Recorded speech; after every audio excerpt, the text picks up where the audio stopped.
5. Those tacos, man. Those are good tacos. I don't know what you're talking about. What are you complaining I about? didn't say they weren't good, but are they good to my insides? Yeah. It was good quality cheese. I think it was What kind of Gouda. cheese? What kind of cheese was it? I don't know, but it's pretty good. Stop. You still haven't given me a good intro, man. I need a good Why are you looking at me? energetic intro. 'Cause I did the ended our last one. podcast last time. No, but I did the last intro. You always intro. So I always outro. I'll end it this No, time. yours was bad. You can't. What do you can't. mean? Welcome. It's always that was bad. Oh, that was Oh gross. God, sorry. Jeez. Oh. You know, What? maybe I eat a lot of peanut butter, but like I often feel like there's like a little nut in the back of my throat.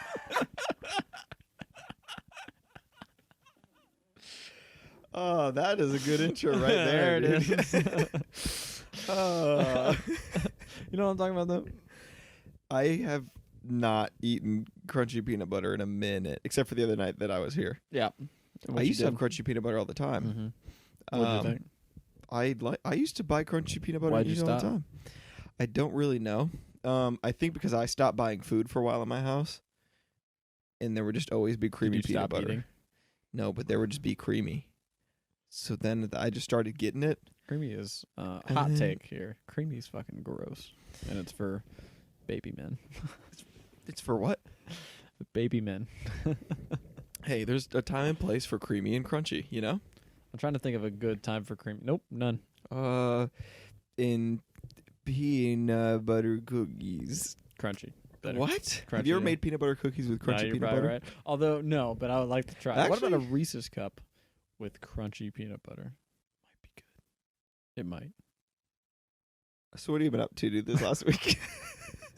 It hasn't been a week. 4 days. 2. 2 days. Has it only been 2 Yeah, days? Saturday and Sunday. Okay. You know what I've been You doing. just eating peanut butter. Yes. Actually, I don't know if no. I went to a Waffle House in Birmingham, Alabama. Why were you in Birmingham, Alabama? Stuff.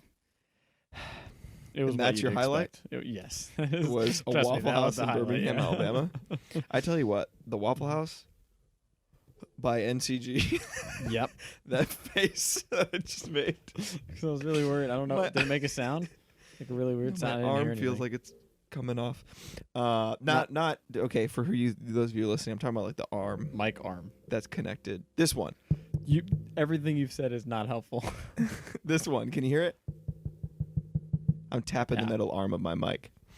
If we Not have my any, If actual we have arm. any listeners, they probably just looked over their shoulder What are you talking about? because it kind of sounded like a weird knock. I tell you what.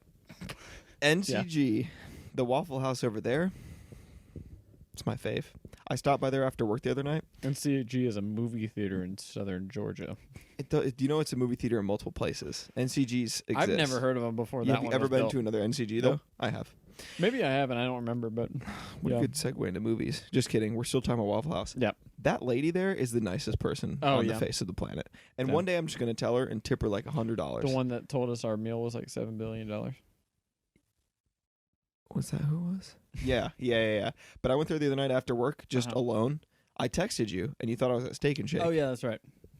Um, Similar interior. and man, just the nicest lady, dude. Wow. But that's all you've been doing? Waffle House and peanut butter? Yeah.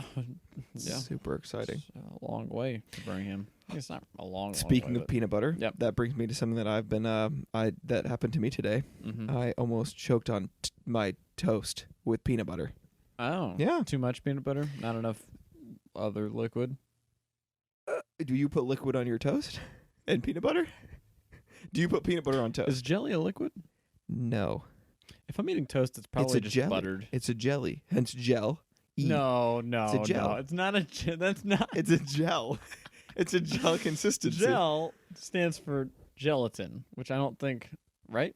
Or wait, does gel that's where- stand for gelatin? I think that's where jelly comes from. No, because that has a J, not a fucking G, like gelatin and gel. They had to market it a different But way. wait, I don't think of gel, like gel. I think of like shower gel, like non-edible substances as a Eat the gel. grape gel, you know. But gelatin is like pork bones made It's into grape, Jello. It's grape gel.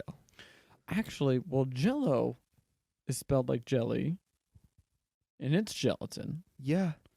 So maybe. Yeah, it's. Anyways, I didn't have jelly, and I didn't pour water on my toast. I made toast. But like hot butter is Okay. basically a liquid. Listen to me, brother. I had one slice left, one slice of bread. I was like, I'm gonna eat it, but I'm gonna make it toast. Mm-hmm. Get rid of the slice of bread. Not just gonna throw it away. Right. It was very shortly before I came over here. Oh. Popped it in the toaster. Popped out. Right. Put it on a plate. Normal I buttered it. toast Did procedure. I butter it? I buttered it and put Butter peanut butter. and put peanut butter? That's Yeah, 2 dude. layers of butter, dude. Yeah, dude, it was good. Actually, it was good. I took 2 That bites. does actually sound good. I took about 2 bites. This, you know those like twisty ties that come around packaged like bread, and The I mean special, many other they're things. not actually twisty ties. They're like the little. There's They're like twisty all ties? one big thing. What? Yeah. They're like no, a no, little. no. I'm talking oh, twisty okay. tie because You're some actually are okay. sold with Yeah, twisty yeah. ties. So Tisty ties. some are sold with twisty ties. I took.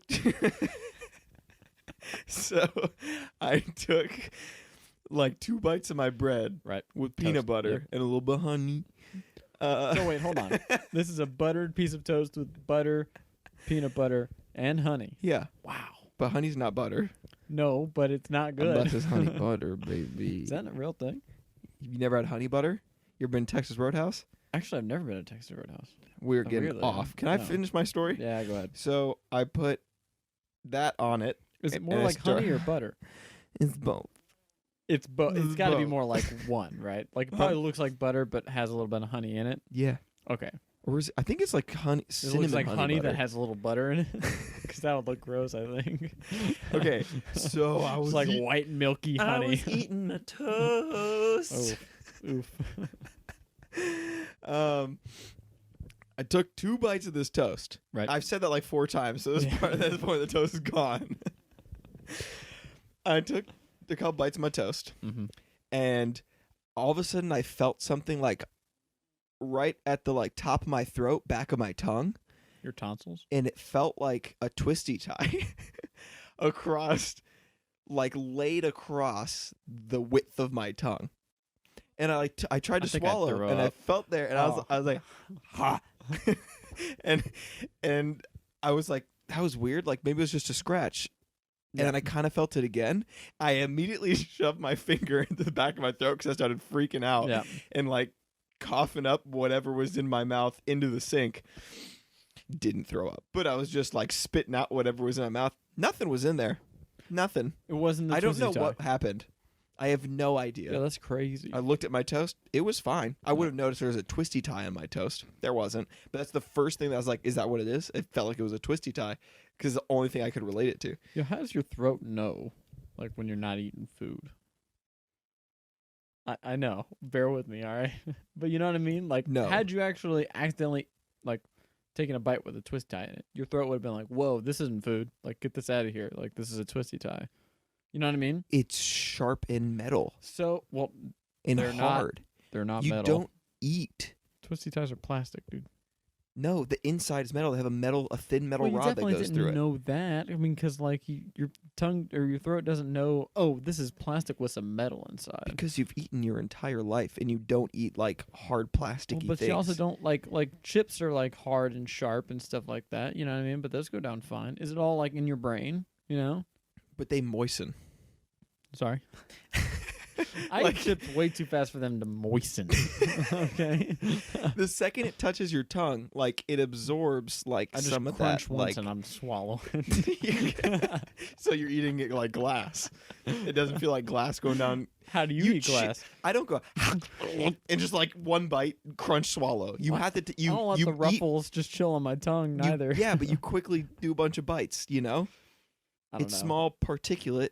And that moistens very quickly, so it still might be kind of hard, but it doesn't feel like you're eating crunchy rock, and it's very thin, so that helps. Know what I mean? It just seems weird, dude. You know?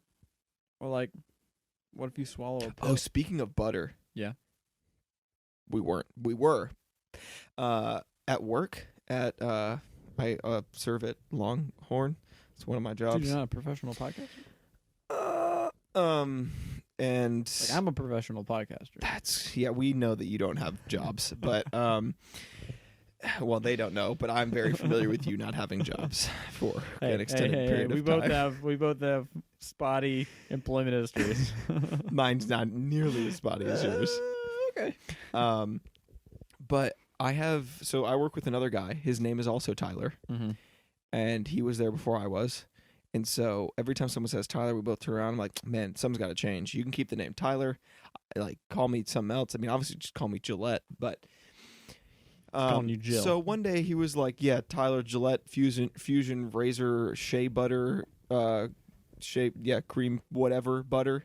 And I was like, yo, that's way too much. I was like, you might as well just call me. I don't know what I said. Something like butter at that point. Butter would be whatever. He's like, all right, cool, Butters. Butters. You just been calling me Butter or Butters for Mm. the last like 2 weeks, and it's gotten It's not a around, great but like no nickname. one else is doing like why and people are looking at him super weird. Mm. But I just want to know what you thought of that nickname. Butters. Kind of like a South Park reference, right? Is it? Yeah. I I was wondering. If I don't you knew watch that. South Park. I don't really watch it either, but like I know that he's like a little kid. His name is Mm. Butters. Mm. Kind of like that. So I think that's where he's going with it, because I feel like most people know that reference. Fair. Yeah. So I'm the idiot here. Mm-hmm. Okay, Yeah. that's fine. That's probably what people are looking up, because they're like, "Oh, Butters! Like, is that cartoon character here right now?" Well, that's all in that's my happened life. to me recently. Wow. It's almost choking on toast. That's not Okay. true. That's not true. Mm-hmm. Finally set up my profile on Actors Access, and I submitted to 8 different roles. That's pretty crazy. I think. Not really familiar with Actors Access, and I feel like most people aren't. It's just a website. Is Leonardo DiCaprio on there? Yeah, dude. Crazy. What does his profile look like? We can look it up. You want to look it up? Sure. Don't waste your time. It's not on there. It's not on there. All right. So yeah, that's it. It's only been like 2 days Mhm. since we've last. Not No hit rolls. besides almost dying from. Well, keep us updated if you know. I'm just saying. Besides dying from toast, my nickname possibly being Butters. We took a shit in and my house, and you took the I shirt did off. not, Oh, you didn't? You No. tried to. because I sat down. Mm-hmm. Nothing. Nothing. Yeah, Nothing. I get that. And I didn't take my shirt off. I took my hoodie off, and But I put you it used to back take your on shirt off. backwards. Yep, you did. If you got to take care of business, sometimes it's nice to just be free. Have you ever just been like a totally like I gotta get completely naked? Like I know people like that. No. you know people like that? It's not me. Oh, I okay. don't like this. Like Okay. sometimes I do it like if I'm in the shower and I'm like, well, I gotta take a shit, so I'll get out of the shower. I and thought take a you were shit. going to say No, I don't. I'm not. while you're completely naked in the shower. I'm not you a go up, waffle stomper, I gotta dude. take care of business. Oh, what? A waffle stomper, dude. That's so gross. Oh. But I'll get out and take a shower. But like, That's you're totally. That's the most disgusting feeling. Why? What? Having to sit on the toilet Mm-hmm. with your wet bum. Well, I kind of like And quickly poop. take a towel and just like that my ass area. I just quickly like wipe off because I don't want to like the toilet seat will be all wet and stuff from my wet body. So Yeah, it's disgusting.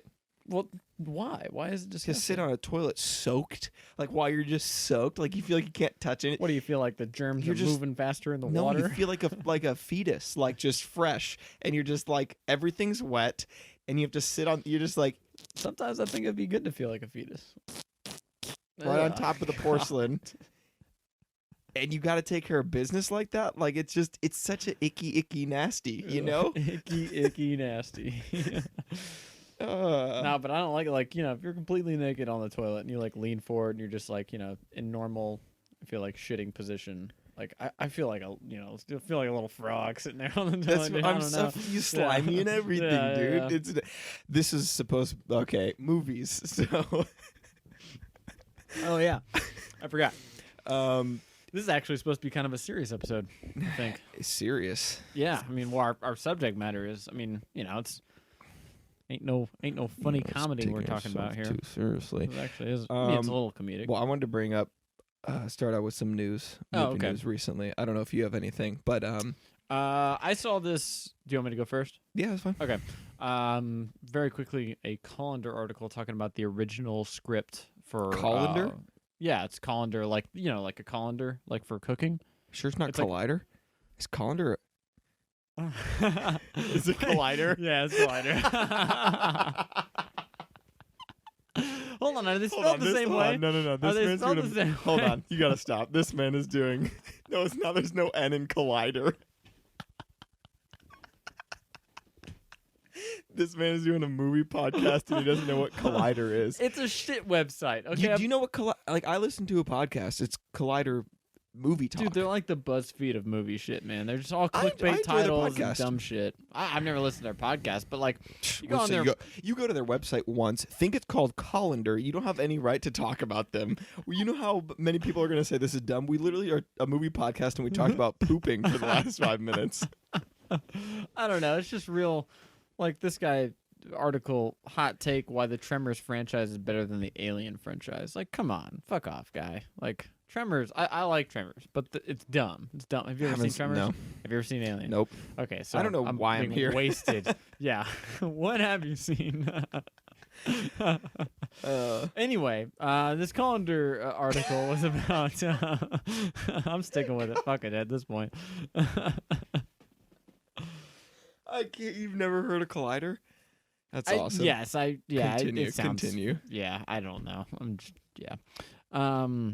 But yeah, the original Colin Trevorrow script for Rise of Skywalker, which wouldn't have been called Rise of Skywalker. I'm so sorry. Star I'm Wars so 9. sorry. I know we're supposed to talk about quickly. I know we don't want to go in Super Death Rise of Skywalker. The only thing I want to talk about since you brought it up in the news. Yep. Is it or is that not the most obscure and dumb name for that movie? To me, I feel like first of all, at the end of that movie, spoilers if you haven't seen it, because we don't want to go super in depth for the whole episode about this movie because it's kind of a ways back. But Yeah, just skip like 30 seconds if you haven't seen it. might be a little longer than 30 seconds. But my point is, 45. at the end, she's like, "Oh, what's your name? Oh, Rey. Rey who? Skywalker." First of all, there's no reason for her name to be Skywalker. I get that they're the parents like she never had, but when you name it Rise of Skywalker, it really had nothing to do with that. And there Yeah. was no reason for her to like take that. It just She didn't need to rise. She was on top and she ended on top. the movie title had nothing to do with the movie, in my opinion, Yeah. because it was such a throwaway part of her even saying that, because it really didn't make sense. Yeah, it felt very much just like marketing, you know. I mean, it would have been cool if like Rey had died at the end and then Kylo had lived and then he had turned around. Then Rise of Skywalker would have almost- made sense. And it almost seems like they To an have to extent. make the titles now be like have a mystery in it to like, oh, what does that mean, to help marketing almost, to then see it. Yeah. Whereas the original movies where you had A New Hope, that one, Well, it didn't first of all, start. it didn't start as A New Hope. So let's go with the next one that actually had Strikes one. Back. So Empire Strikes Back. That is not. It mystery just there. tells. That's what I'm saying. It just tells you what Yeah. it's about, and that's fine. Just like Return of the Jedi might have been the kind of the start of that. where Not they're a little even, bit though. like not Return really. of the Jedi. Where is I he mean, coming back from? I What do you mean, mean? even then, though, You know. I feel like it's not Rise of Skywalker. It's like, well, what does that mean? Because last Skywalker died, or did he? You know what I mean? It's just like, and it would have made sense if they actually played that into a key role. But Should it's have been like, called Rise of Palpatine. yeah. Anyways, all right. Yeah. Moving on. Yeah. I So mean, you just bad disagree movie. basically with this whole thing that you're talking about. What? The news article. Oh, I about- don't disagree with it. It's kind of interesting. It's just it's I guess the script for it came out. I can't see the whole script, but there's kind of like I don't know, consensus on it or summary about what happened. And it's just kind of interesting. Where they were going to take the movie originally. Was originally supposed to have a lot more rows, but it goes to places like Finn has a much bigger role in it. Like he leads a stormtrooper rebellion from like inside the Right. But mostly what um, I'm talking about is the main part of this article. You were saying that one movie franchise is better than another franchise. I'm not talking about the Rise of Skywalker thing anymore. Oh, that one with the alien and Tremors. Yeah. Well, I mean, Tremors is just like throwaway. Yeah. Like I don't know if we'd even call that horror. I mean, I guess it's technically horror, but like kind of old 90s horror, and then Alien is like the first two Right. are But great. I'm just saying you're not. I You're mean, just not buying it. yeah, You I guess there's disagree. an argument for like because Alien really started to go off like in a weird way. Yeah. Like there's the Alien versus Predator shit, and a lot of the other movies, and then the more recent ones with like Prometheus and like Alien Covenant and stuff like that, they're not certainly not great. And they don't really live up to the original stuff, but they're probably all better than like Tremors. And because Tremors is about like a bunch of worms coming up from the ground in Texas, and a bunch of Texas people just shoot them. Like that's every Tremors movie. They're all exactly the same. So it's just like, even if all of the Alien movies were terrible except for Alien, the first one, I think Aliens would still be better. Fair. But And you feel like touching on this whole Star Wars thing again? I'm not gonna go into detail about it. I just thought it was cool because like they talk about, they were supposed to originally they were gonna have like a big whole storyline on Coruscant, which is the city planet and prequels, and it's interesting because they don't. Didn't it show up at the end of the movie? Because I know like the Endor did, and you saw the like the Ewoks show up. Do you think Coruscant showed at the end of this? Yeah, did it show at the end of that movie? Because remember they showed some planets at the end No, that we hadn't seen in a while. Coruscant. No. Mm-mm. I couldn't remember If if that was anything, one of I them. couldn't remember if it was one of the ones they destroyed in Force Awakens. Because remember, they destroyed like 5 Republic Yeah. planets, and that's always been like the center. Yeah. Or kind of known as the center anyway. Huh. But just they do that. There's like a rebellion thing, or with the stormtroopers, which is kind of neat to think about. Rey apparently leads some kind of. Oh no! At the very end of the movie, the Finn and Rose lead a group of Force-sensitive youth to a remote planet where Rey is waiting to train the next generation of Jedi. Okay, weird, but So more things thrown into the movie that there's already too much going on. Perfect. well, it would have. This is in replacement of all the stuff that's actually in Rise of Skywalker. Gotcha. So not there's no treasure hunt for useless MacGuffins. There's no Palpatine. There's no any of that. The villain is just actually Kylo. Oh, the JJ cut, dude. Oh, and apparently the Force ghosts of Luke and Obi-Wan and Yoda try to sway Kylo to come to the light side, which is kind of weird. He would have seen Ewan McGregor. Just I don't know why he would have been talking. He never even does Kylo even know who he is? No. All right. Well, next. Actually, he doesn't know who Yoda is either. All right, enough Star Wars talk. Yeah. Okay. Next That's it. in the news, again, neither of us have seen this, but I'm mentioning this because I mentioned it last week and kind of seeing if you even cared because it came out the day that we were recording. Doolittle Oh yeah. apparently flopped, Nice. and made about 30 million domestic and 20 million international. Oh, so well, 50 million. in an opening weekend, that's not a flop. No, but they said that the production budget, which I don't believe includes marketing, 175 million, and it's projected to lose $100 million I think so. roughly. I guess that's including the once you include in marketing, that it's projected to lose about that much. Well, But that's yeah. projected, so it might not. But it's saying that, and I wouldn't think that's too bad for a movie that's not, Like 175 million. I mean, it's a lot, but it's not like some giant juggernaut. It's nowhere near what the Marvel movies cost usually to make, Right. especially the Avengers and stuff like that. Yeah, but those always gross, right, like getting of close course, to a like billion. a lot. Yeah, but And this is not even at 100 million, which is not a problem yet. But I don't know. They just said that they were expecting it to do better, and it's projected at to its lose opening less. weekend in the first I don't 3 know, dude. days. That Maybe- seems a little crazy to me. Maybe they were just hoping that RDJ would bring in more because of him. Yeah, they shouldn't have scheduled it for a movie to release in January then.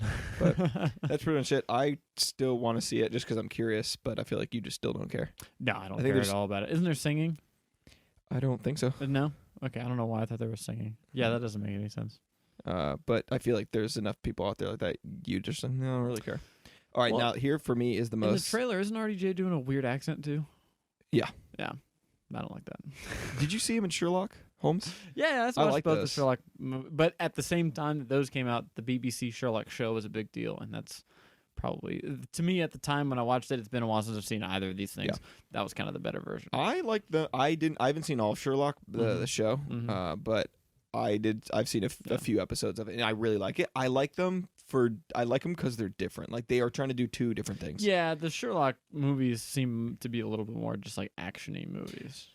Well, it Not does to say that process through. He does process through a lot of what he's thinking, but it clicks almost after the fact, Yeah. which makes it kind of the more payoff of, oh snap, that's super dope.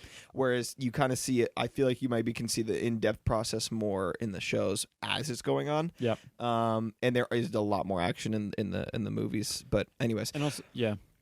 I want to get on to the most exciting news. Okay, I'm ready. So, the title of this article says, "Surprise! David Lynch just released a bonkers Netflix film where he interrogates a monkey for murder." Huh. So apparently, it's a 17-minute black and white film by David Lynch, starring David Lynch as a detective who interrogates a tough-talking monkey named Jack who may have committed murder. That's it. That's all I've read. There is more, but I felt like we would dig through this a little bit on the podcast because, first of all, don't even look at it. Don't look at anything yet. What is that? How do you feel about this? How can you imagine what this might be like? I just want to get your take, your fresh creative take on this. Because that's fucking weird. Because it's a monkey. Right. How long did you say it was? 17 minutes. 17 minutes. Okay. The next line in this article says, "I don't know what else to say other than WTF." How do you feel 17 minutes? But also, thank you, David Lynch, and happy birthday ?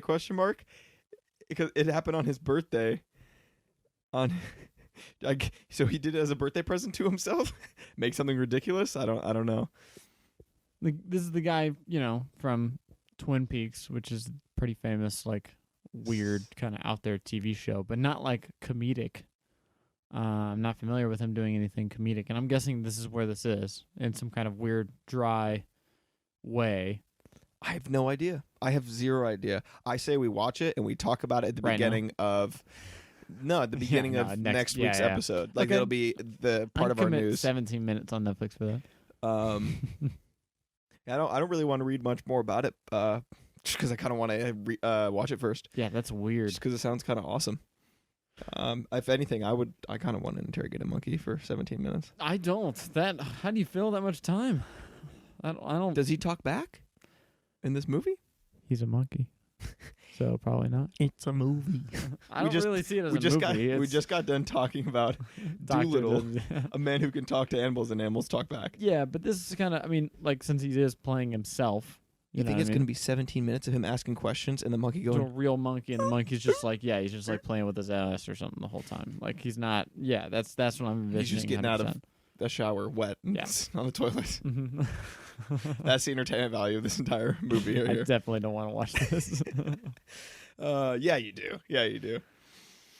All right, that's Man. all I got. It's all. But I thought it was pretty interesting. I mean, not much has happened in 2 days as far as movie news. I'm sure. So Dude, a man interviewing a monkey in a black and white film that's 17 minutes long. That's pretty entertaining. film. All right, so today we're gonna talk about Marriage Story. Marriage A Story. Netflix film Netflix film. by Noah Baumbach. I think that's how it's Nominated for Best Picture. Best Picture. Yep. 20. What'd you call it? Best Picture 2019? Yeah. Yeah, you say it for the previous year. Yep, that's how I that think- works. Yeah, I'm just trying to. Yeah. 2020 hosts Yeah. Oscars for 2019. Yes, starring, if anybody doesn't know, our boys, Adam Driver, Scarlett Johansson. Mm-hmm. Both boys, both beautiful boys.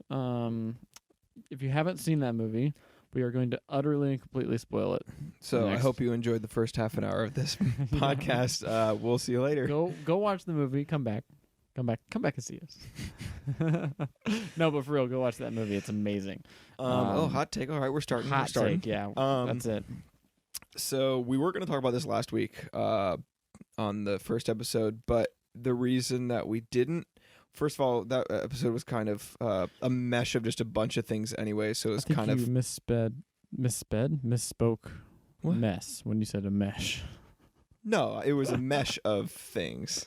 It wasn't a mess. It was kind of all over the place, but I liked how we touched a lot of different things. No, yeah, I'm just messing around. With movies that did come out. But this was one that we want to actually spend more time on. One, because we just watched it recently, and it's going to be talked about upcoming because it's a Right. nominee for Best Picture for the Mhm. Oscars, and it's actually relevant, and we enjoyed it. Yeah. At Oh, I least to very an much enjoyed extent. it, yeah. That does not mean it was perfect. We will talk about a lot of things Pretty perfect. in No, actually, upcoming. I have one like big, and it's not like it's probably a subjective critique because it's not like about the way it was. Like it's not a logic inconsistency, and it's not like about the way it was actually filmed, like camera work or acting or anything like that. It's purely a story issue I have with it. But we'll get more into that as we dive Okay, in. so I think we should start with a synopsis of kind of like what I'm sure if you've seen the movie, you kind of know. But Yeah. before I don't want to just dive in deep into the details without kind of going over a general idea of what it kind of is about. So I'm going to give my synopsis and see how it compares to your synopsis. But again, it should be pretty much the same. I mean, it's a synopsis. You know what I mean? But maybe we got something different out of even what it's about. Sure. That's movies, brother. Yeah. You get different Mhm. opinions. It's basically about divorce. Yeah. That's not a very good synopsis. It's Adam Driver and Scarlett Johansson are married. Charlie and Nicole. Nicole. Interesting that you couldn't remember her name. Um, It's okay. I was like the same way. Only reason I know the names better is because I've watched it twice. and yeah, so they're married and they're going through the process of a divorce, and this kind of just is an in-depth look at what kind of all of that entails. Yeah. It's the best way I can say it Let's without go kind a of little giving bit more into appearance. detail. Yeah, they're both probably in their early 30s. They have a son named Henry, who's probably about 8 years old. They've been married for a while. Like they're 10 years of marriage. This is not like a young. Well, at least because the son is Yeah, but they say 10 years. yeah. Because she leaves her at like basically ex-fiance when she's like 19 years old in LA to go live with him in New York, and they get married. And Right. Yeah. So and they are she is an actor, Scarlett Johansson, Nicole.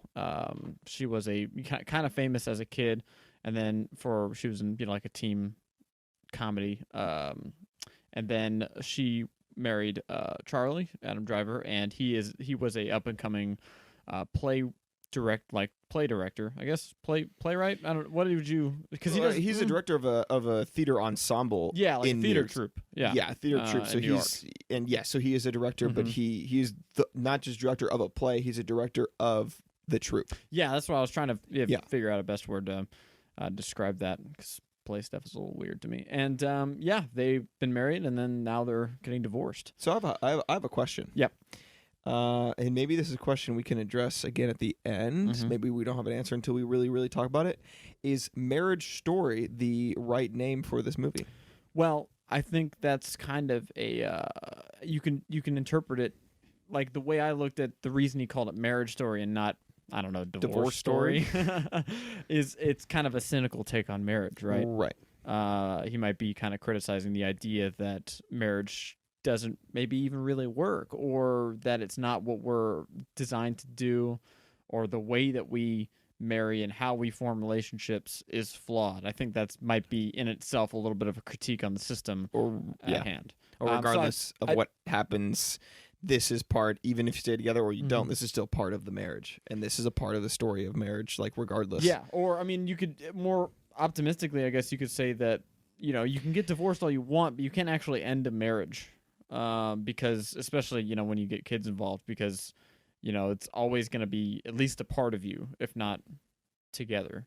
Right. Which is actually kind of interesting because I'm trying to not misquote it, so I'm trying to look it up here real quick. I don't know if you can pull it up quicker on your computer, but What am I looking up? Marriage Story, the synopsis on Netflix. Here we go. So, Academy Award nominated filmmaker Noah Baumbach. Baumbach directs the incisive and compassionate look at a marriage coming apart and a family staying together. So, like two contradictory things. But that is Compassionate is an interesting word. That's what it says. Hmm. So that's what. And again, who writes that? You know, does Netflix write that? Does Noah himself, does the director, get any say of what the I synopsis don't is? think he. Well, maybe because it's usually. I don't think because I would say when a film isn't directly put on Netflix, which I don't know if this one I think was kind of bought. I don't think he made this for Netflix because it officially came out a while before it was actually And like a 3 months before it was on Netflix. and how would you feel about that? Like if you're like, do you get a?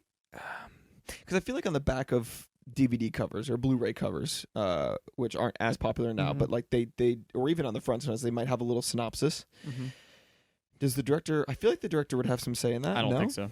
I And think would you that's- be? Because like I maybe feel if like the director was a producer I at the same time? and I feel like with this movie, it being titled a marriage story, that does have there's a reason behind that title. Now, granted, there's a reason behind every title, but a very almost mysterious kind of insinuating title. You know what I'm saying, or meaning behind the title. So there's a very clear reason he made this the name, but Right.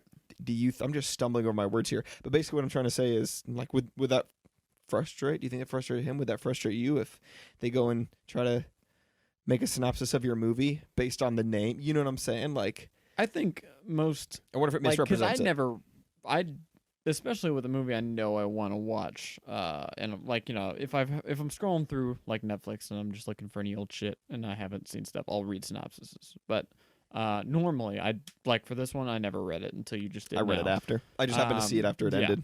But so I don't think that they take those things all that seriously. Usually, especially when it's so short and so vague as that one is. It's not really. It's not ruining anything No, for no. anyone. For It was by just any means, curiosity, Yeah. and there's no reason to sit and talk about that for 15 minutes. But so I guess we can just kind of dive in. Yeah. Anything specific, or do you want to kind of work through the movie? Well, I mean, the opening is very interesting because if you went into this movie knowing nothing, now I don't know what you knew about it. I knew nothing about it, You which wouldn't- yeah, because I told you to watch this movie. did you know anything about it when you started it? Yes. Okay. I had seen the trailer and I heard a little bit of buzz around it. And so I knew that they were getting divorced in the movie. I did not. So the opening is interesting because obviously it's either a character narrating scenes, listing out everything that they love about the other one. And there are, lots of little quirky, interesting things about each other that they do about being a husband and father or wife, mother, that kind of thing. And then it immediately cuts from that. That's about the first 7 minutes of the movie. Cuts straight from that. Both the Nicole and Charlie are in a office in New York, and they're talking with a mediator about their separation. And Nicole just opened. I think her first actual lines in the movie are, "I don't want to read this." And so right off the bat, you're kind of you're being told, "Oh, it's over." Before it even began, this marriage was over. And Charlie kind of reacts in a very different way. He's kind of more open to the idea. He's kind of, interestingly enough, my interpretation of what he kind of acts for the first 30 minutes of the movie like nothing's really happened, nothing's changed. Pretty much not until he gets served a little later on does he actually kind of realize that his life's about to change a lot. He kind of just thinks that they're getting divorced, but she'll still act in his plays and they'll still work together and they'll just get apartments near each other and, everything will be fine. They'll still work together. Everything will be okay. But she is having the kind of oh shit realization a lot earlier. She's going through emotions early in the movie and he's just kind of going through the motions, not acting like anything's different. So I don't know if you had anything that you kind of wanted to throw on there for the first couple of scenes there. Yeah, I'll talk from an experience of not knowing what the movie was actually going to be about before watching it, which I actually enjoyed because I feel like a lot of movies now you see trailers for either get you excited about it or don't, but regardless whether you see it or not, you've probably seen a trailer for it. And so it was nice to go into this movie having not seen a trailer for it. Just because not knowing anything it was actually going to be about. And luckily I didn't read the synopsis because it talks about the family coming apart, like getting a divorce. And again, yeah, the title is Marriage Story, not Divorce Story. And I did like that twist at the beginning. there's a lot of twists in movies nowadays, and sometimes they're at the beginning. But I don't know. This one was done. I was gonna say it's not something I saw coming, which it's not, but it's not like no one else has done something like this before. Right. Like, it's been done, but it was done really well. I mean, again, for somebody who hasn't seen a trailer or anything like that, I did not expect that. So it was done well. Well, I think the difference in twists, right, whether they work or not, is if they serve a purpose. Right. Like the twist in this movie serves a definite purpose. It Because sets an immediate tone. Yeah. Well, and then beyond that, you don't get to spend a lot of time, what these, I mean, you're already spending, the movie's 2 hours and 16 minutes long, I believe. It has a lot to go through about the story it's trying to tell. And it doesn't have any time to show you the ins and outs of their relationship, while it's good. And so it takes this little framing mechanism of the first 7 minutes to show you all the reasons why they got together in the first place before it then, again, rips it away from you for the next 2 hours. And it worked. Like, I felt it. Like, I put everything into... I mean, that's me with movies in general. Like, I like when I leave a movie... or after I watch a movie, having felt something, like feeling some sort of way. Like, if it makes you feel something, then it did its job for the most part. I guess that depends on what you're feeling, but you know what I'm saying.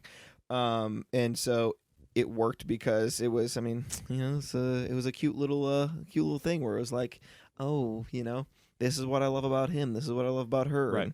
And, so I did really like that. And I agree with pretty much all your other points. I think one cool thing about that opening too is that they establish all these little things that they do that obviously that they like about each other or love about each other. But not only that they talk about them, they actually, for the most part, show as many as they can of the characters actually doing these actions throughout the movie.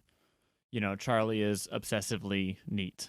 All of his stuff, whether they're his or hers or both, are always done well. He's energy conscious. He's even at a house is not his, he's like closing, turning off the lights when he's leaving, even though there's other people in there. Stuff like that. I know you're not saying this outright, but from having some experience with acting and character development, that is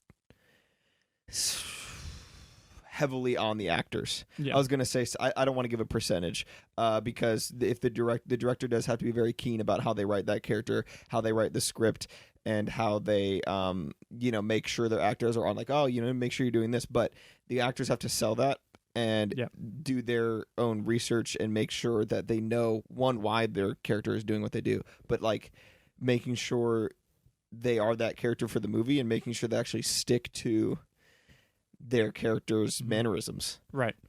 Which that's another reason I really like the movies, because I felt like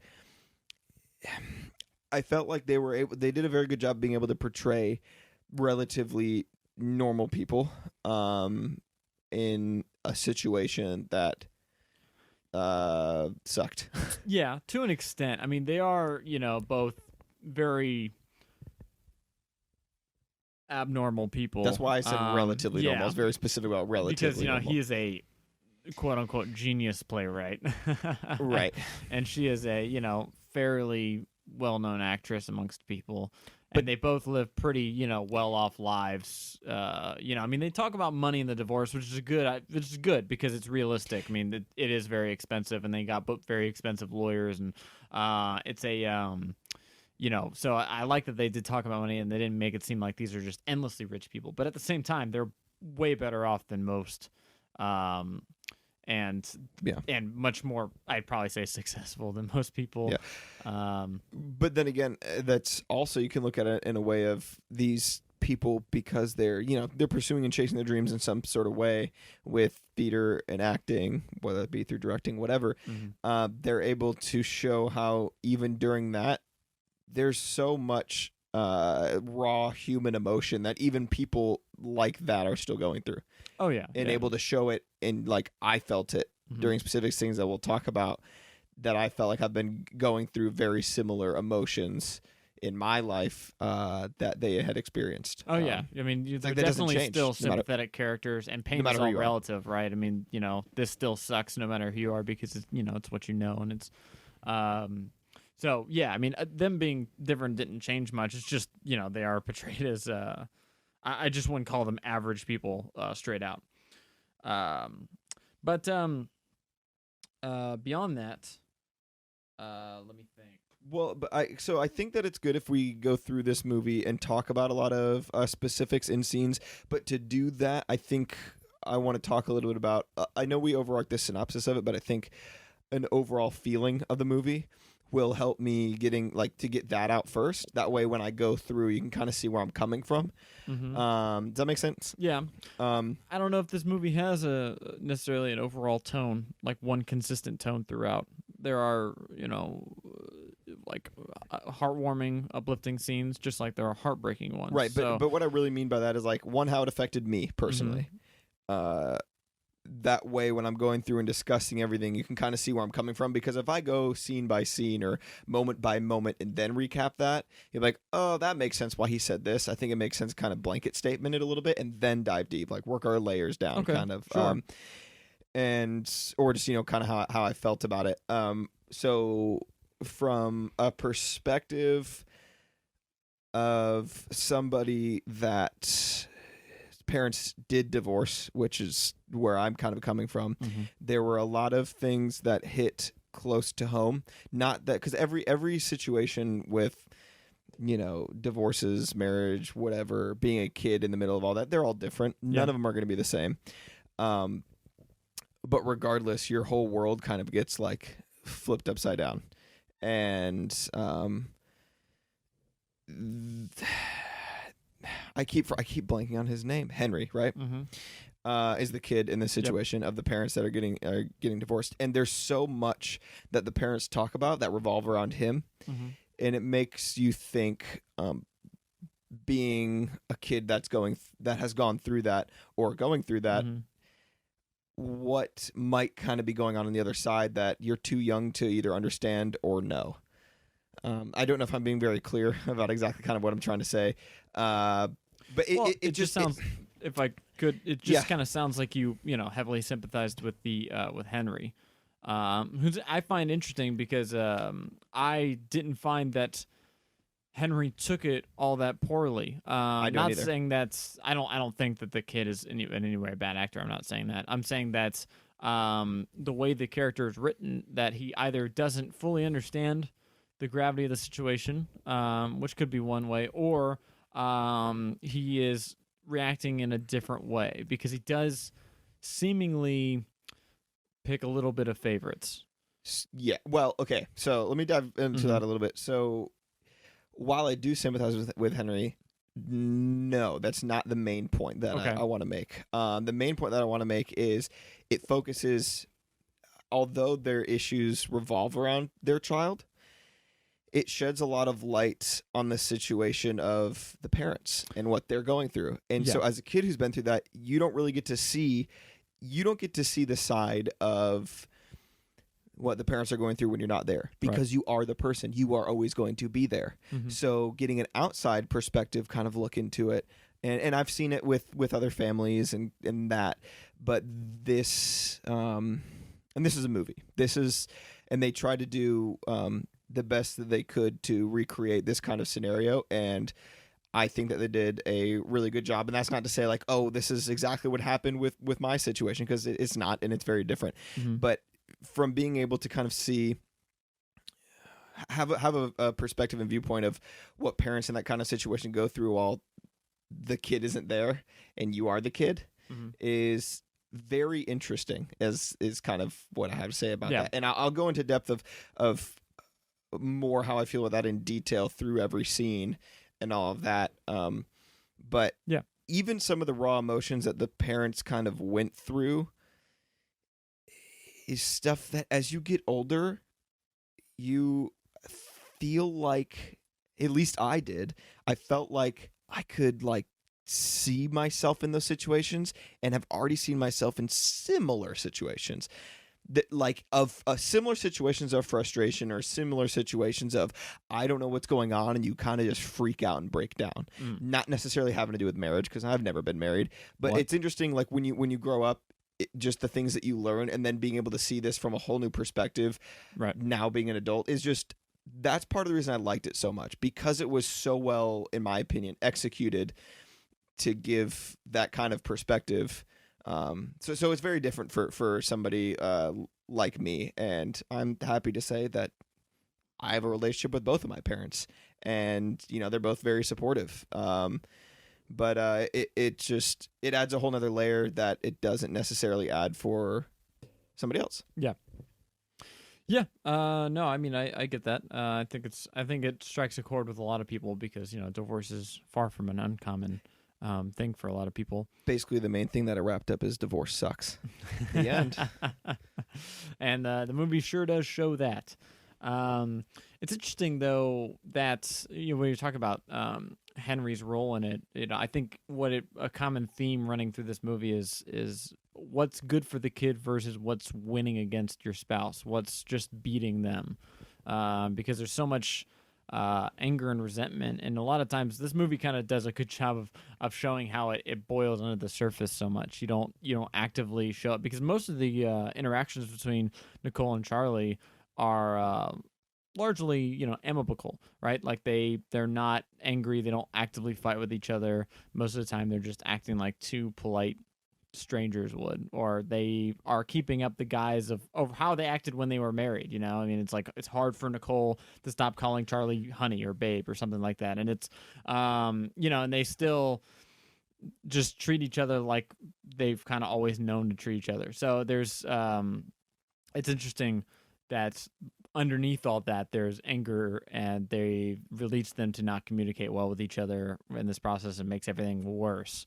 especially with their involvement with their lawyers, which Laura Dern as Nora, was Nicole's high profile lawyer that she almost gets practically tricked into taking, does an amazing job of this. Like it's so funny because when you can see that like script and direction can be a huge thing for an actor. You see Laura Dern in Last Jedi, and then you see her in this. It's just like how can those even be the two same people? Yeah. Well, I want you to speak your mind on all these things, but before you drift into another topic real quick, Sure. Like you were saying, how they have a problem kind of accepting that they're not together, and she has a problem continue to call him honey or whatever, Mm-hmm. or stuff like that. And they kind of sort out that they're together. I think that's just a good example of how they're able to kind of portray that in a good way, because I'll ask you, but have you ever been in a relationship for, an amount of time, and you really care for this person, and then you're not with them anymore? And then, what do you do? It's somebody you've been talking to. And this is on a whole other level because they were married for 10 years. Yeah. So, but, I can say that I've been in a relationship before, and I care about somebody, and then we weren't together, and it's... I couldn't just be, completely nothing. You know what I mean? And just, not talk... it's so weird because we get so used to that, especially when it has to do with somebody that you care about. I think the idea is a little different here because normally, right, you're in a relationship with someone, you're not married. You break up, sucks, you go through stuff. But you're living with this person. Right. No, that's what I'm it goes saying. beyond No, that. That's yeah. what I'm saying. It goes So, beyond it. Well, you asked me about my personal experiences, and I think it's just a completely different scale. And beyond that, you're involving lawyers. There's financials. There's a government involved. You know, there's all these complicated things, and so it's not so much. Well, my point is that it's not so much that they're Nicole or Charlie couldn't let go, and that's why they're saying these things. It's more of they're mad at each other. They don't want to talk to each other, but they have to, and they're reverting back to be polite to make things easier for the moment. They're reverting back to how they knew each other. So they don't know another way. They can't just outright call each other an asshole, which they do at times. But when they're just trying to have normal conversation, when they're just trying to get things done and get through the pickup drop-offs of the kid or get through the meeting, they just revert to what they know. And that's what I think is really impressive, especially about the acting and writing and stuff, is that those kind of things you don't necessarily think of unless you really have firsthand experience with But it. I think it's both. And what I mean by that is, I agree it's on a completely other level, but I think it's a nice subtle touch. The fact that for example, when they were having an argument at his rented house or wherever. Yeah. The biggest argument they had in the entire, pretty much the only real argument they had with each other the entire movie, as far as that blew up. at the beginning of that argument, she was like, no, she said something about, no, you're not listening to me. And she said honey or sweetie or something like Right. that. In that moment, she could have said, but like, I think it was almost habitual for her to say that. Yeah, Um, that's pretty much my point. Right. But I think it is a little bit of also, I think the habitual nature of it also is hard, even Mhm. if somebody doesn't treat you right. Like, to then, if let's say like somebody treats you awfully, and she's even said like he's not a horrible person, and of course things changed, but even if somebody doesn't treat you right, it's still hard to still just completely let go of that person. So I still think a little bit of that's there, and I think that it's a good touch because, yeah, sure, a lot of people that have been married or are married might see this movie and be able to relate, but even if you've been in a relationship, I think a movie's purpose, in my opinion, is to make you feel something. And if you've been in any sort of relationship and have gone through something like that, it just makes you relate to them in the most minute of Right. ways by seeing that and being like, oh, yeah, I understand that, even in the littlest of ways. But you Mhm. can't imagine on that scale. But I think it's just a good touch to show that it's hard to just cut off and act like, nothing's happened, or that you can't address that person in an endearing way anymore. It's just that's how you've been used to doing it for so long. Yep. That's all. It's interesting. I actually want to ask you because I want to talk about some of the blowups in this movie. There's at least one other than that big one, which is the phone call that they have at the end of Halloween. They're on the phone, and Henry, Charlie takes Henry out for a second Halloween because he already had one with Nicole.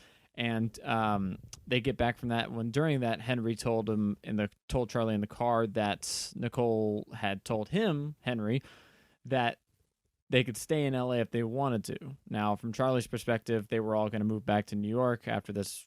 Her pilot that she was shooting was going to be wrapped up, and they were all going to be able to live there and kind of be a little fragmented family over there, opposed to him having to fly to LA every time he wanted to see his son. So obviously he calls her, freaks out, and that's part of what's revealed in this conversation is, I think, a big problem with this movie as far as the story goes. Now, before I get into that, I want to ask you, do you think that the movie is trying to portray both Charlie and Nicole as blameless? It's nobody's fault. People just don't work out. That's for each funny. other. Kind of goes into a little bit what I want to talk about, which is I was taking a lot of notes while watching this. Yeah. And I was taking notes on how things kind of made me feel and how things I think were trying to be portrayed, and also just how I was seeing the characters and what actually was kind of happening to kind of just spark memories when we talk about it. Do I think that the movie tried to put you on a roller coaster of at first maybe wanting to blame one person and then maybe the other person until it goes so far back and forth you almost just give up, because that's almost what it did for me. So I took a lot of notes. At the very beginning, Charlie was, like you said, it didn't really hit him, and I think that's a good way to kind of address that and observe that is what's kind of going on, is that it kind of doesn't hit him fully at first. But also, it kind of seems like he's willing to at least talk at the beginning, and she's not. And for some people, that might make Nicole look some sort of way at the beginning. Yeah, it did. Like, okay, well, he's willing to talk. Why is she not willing to talk? But we don't have the whole story. Right. But we go on our first impressions a lot. So you kind of think that, and then you have some other things where then you find out that, oh, okay, he slept with somebody while they were technically still together. Right. It's a lot of that back and forth. I have a lot of examples, and I could keep scrolling and try to find all of them. But at one point, I put... okay, so when Charlie was...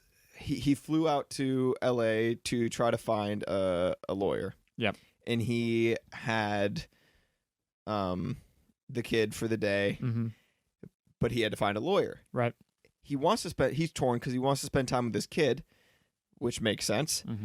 But he has to find a lawyer. If he doesn't, he's going to lose his kid. Yeah. So he did both of those things for his kid, but it doesn't seem to be portrayed that way, because the line that I wrote down that he said was... Get in the fucking car. So that was harsh. But Henry said, "Why did you bring me today if you couldn't hang out with me?" And Charlie replies with, "Because I've been away and I wanted to see you." And it also just reminds me of like when you're a kid, everything seems like it's so much bigger of a deal when you're a kid. Yeah. Now, parents divorcing is a big deal, and this movie shows that this is a big deal.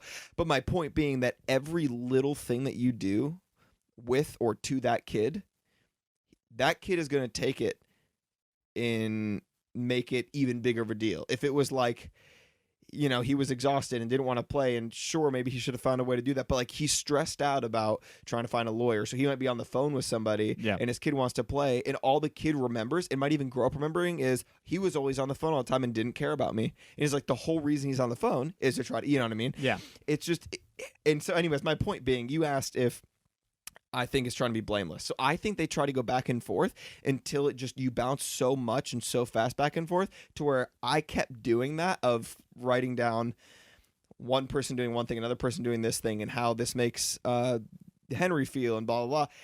To eventually, I literally was like, what is going on?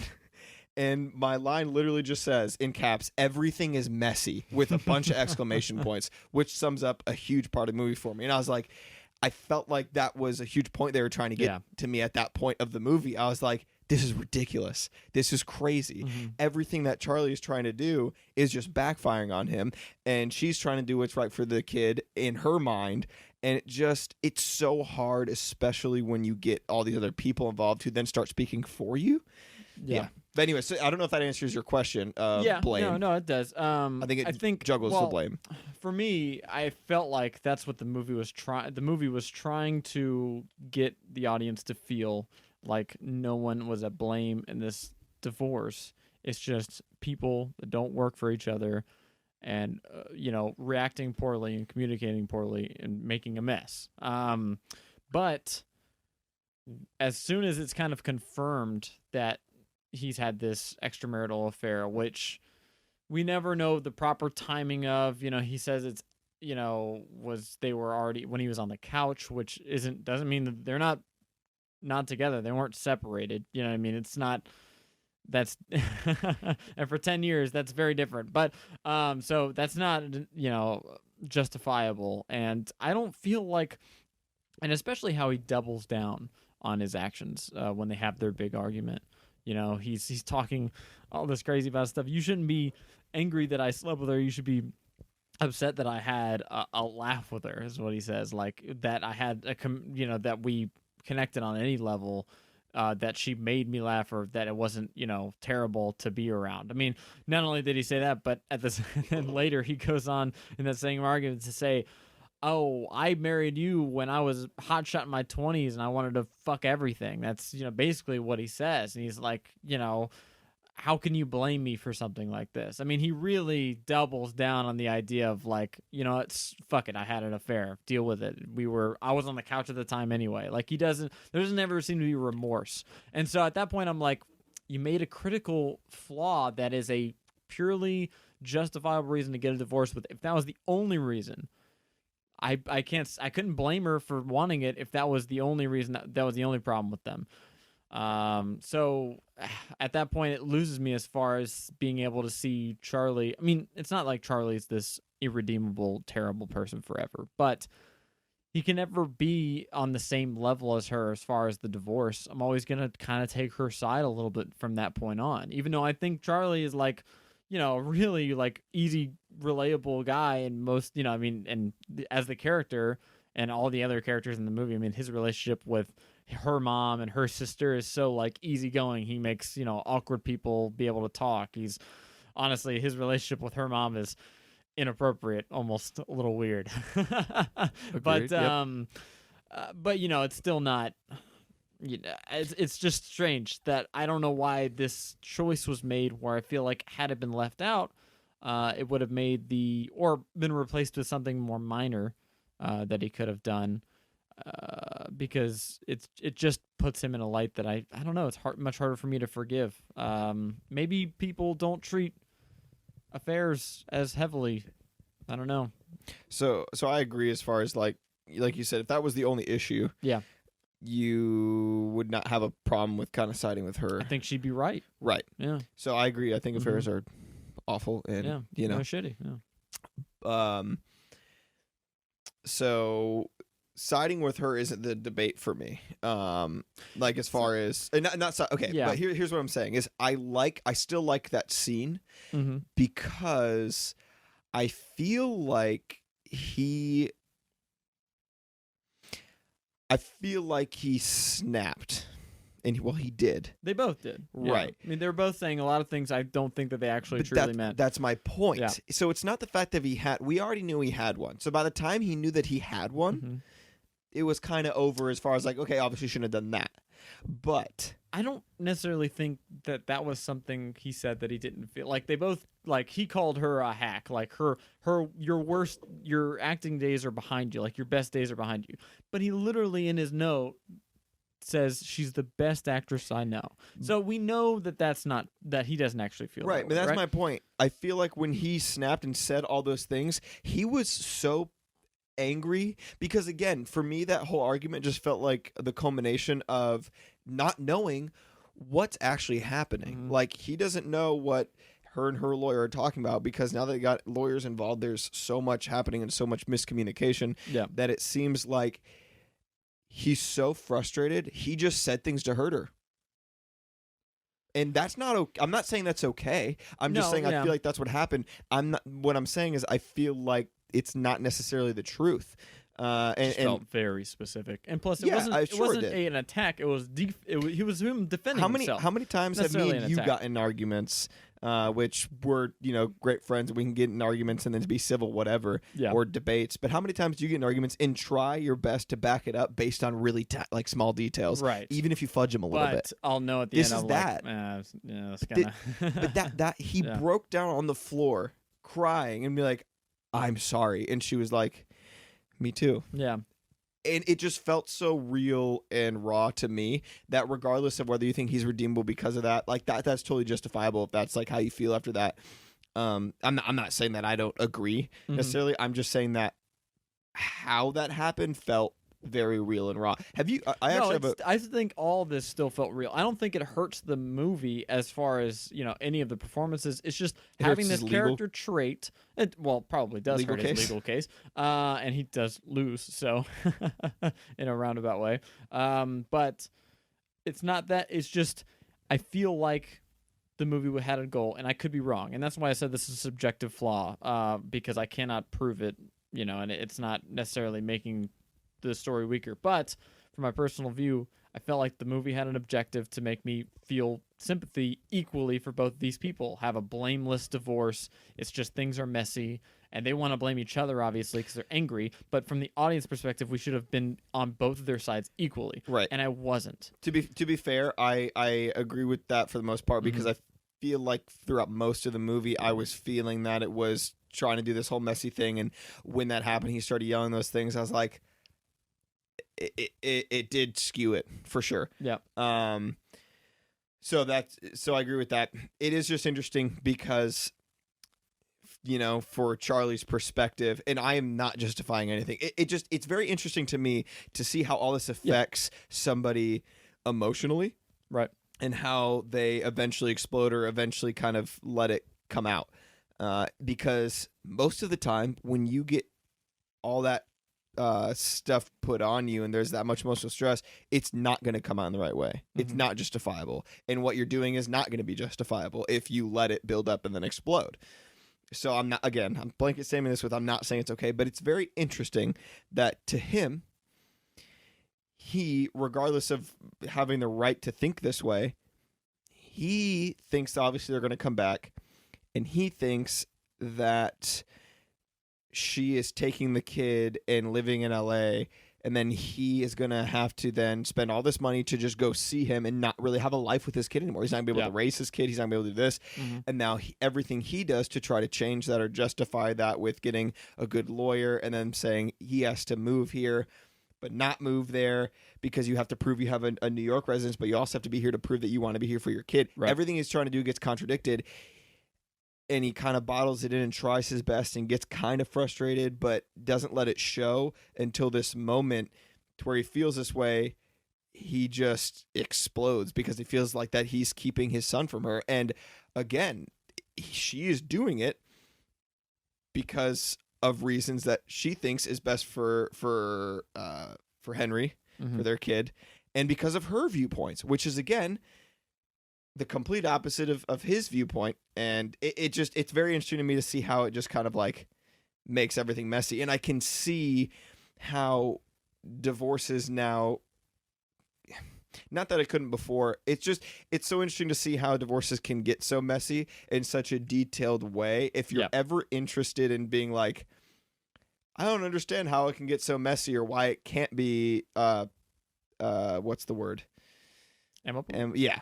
And it can be. I actually know some people that are still friends with and close with, but it just sometimes it works like that and sometimes it doesn't. Like, it's just life. Yeah. And if you're ever interested in wondering how something can just go from like 0 to 100 of like what's happening and how did things get so messy, like just watch this movie. It does a very good way of explaining things in a very emotional way, and I like that. Well, that's what I really like about Laura Dern's character in this, and why I think she did such a good job, because you could kind of paint her as the villain of the movie, because her involvement, she is the snake that tricks Eve into eating the apple. You know, I mean, without her involvement, this movie would be very different, right? But because she wanted to, obviously gain more clients, good for business. But not only that, but when she is working for a client, she has to keep up a reputation that I get you everything. You know, when I'm your client, you're divorced, you get the kid, you get the house, you get the money, I get you everything. So without that, I mean, she's just out for her number one, and and she's the reason that this gets. I mean, not the whole reason, but she's a big part of why this gets as messy as it does. And she projects, not just trying to get everything, she projects her feelings. I put that in a note that she was projecting her feelings onto Nicole. Like, men are this way, this, and this, right? And she's talking this about is her how own we're divorce. feeling, and it's like she's like, while she's in a vulnerable position, so she's going to listen to her. Yeah. And Nicole, we've established from the list in the beginning of the thing that Nicole listens to people too much, almost to a fault, And right. Like the person stopping her on the street, she's going to keep their ear for 20 minutes, opposed to just taking the flyer and keep walking, right? Yeah, so I think a lot of interesting. I'll have to apply this movie on the little comedic moments of this. Did you find any of this movie kind of funny? When he cuts himself with the knife? Yeah. So yes, I did. That's I don't even know if it's 100% supposed to be a funny moment, that part. Well, not necessarily specifically that part, but the character of the lady who came in to watch them. Oh, I literally wrote for that scene, she's an idiot. Because she's kind of an idiot. I wanted to talk to you about that specifically. Did you like that, or did it take you out of the movie? Because the movie, her being her. Because I was fine with it. Okay, I'm just wondering because I couldn't really decide. A part of it I was okay with, and part of it was like, you're kind of trying to portray this tender moment that has to be handled very delicately, and you're putting in a character that you are then making the situation not as serious. Yeah. It didn't bother me enough to dislike completely that moment. It kind of added a little bit, which, like you said, a little bit of comedic timing and stuff like that with her character. So I was okay with it.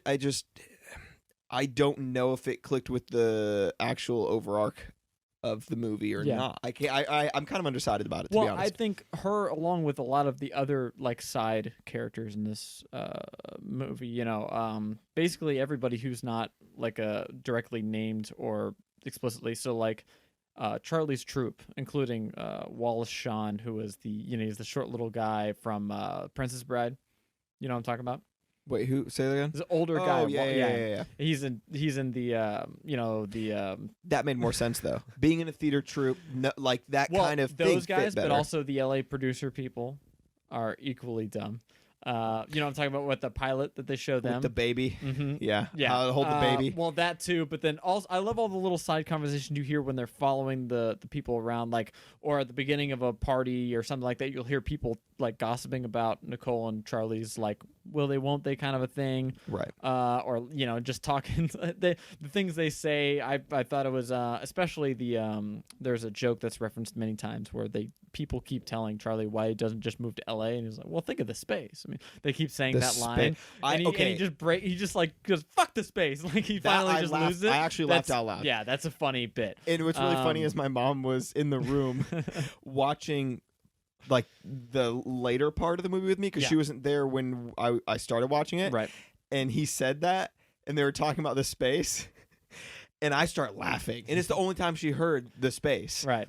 And I don't know, she might go back and actually watch the whole thing. But I started laughing, and I'm like, she's probably so confused. That was the funniest part. Yeah. So the only part that I'm not sure if it clicked completely was just that character. Every other part I feel like actually did go really well.